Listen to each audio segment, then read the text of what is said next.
Okay, just before we move forwards, there's one more section that I've kind of not pointed out, which I think would be quite useful for both the actors and the players the scenes themselves.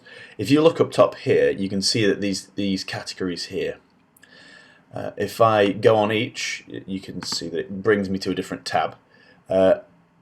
Events and behaviors are basically like where the majority of the coding will happen.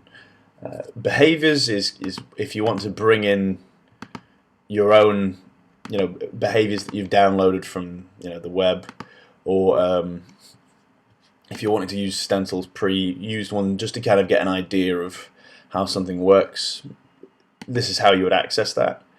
And then in events, this is where the majority of your programming would happen. We'll get back to that in just a second.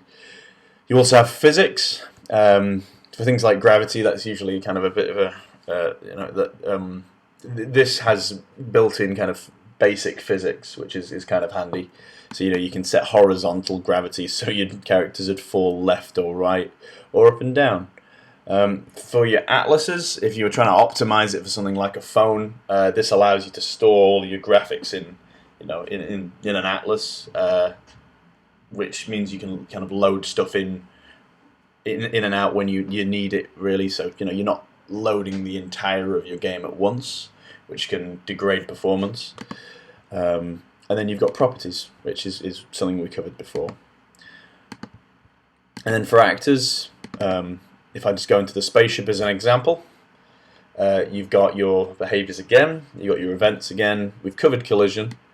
Physics is something that we will probably have a bit more of a nosy over in time, but there's a lot of properties that you can alter without code in these. So for example, the mass, what kind of material your ship consists of. We'll be using this for enemies. Linear dampening for kind of slowing something down over time might be quite useful for our spaceship, even though like in space, yeah.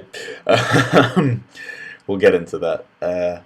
And then you've got advanced, which covers things like whether objects can be paused, or certain methods of kind of optimizing your actors. So for example, having less physics will kind of mean that your game can run a bit faster.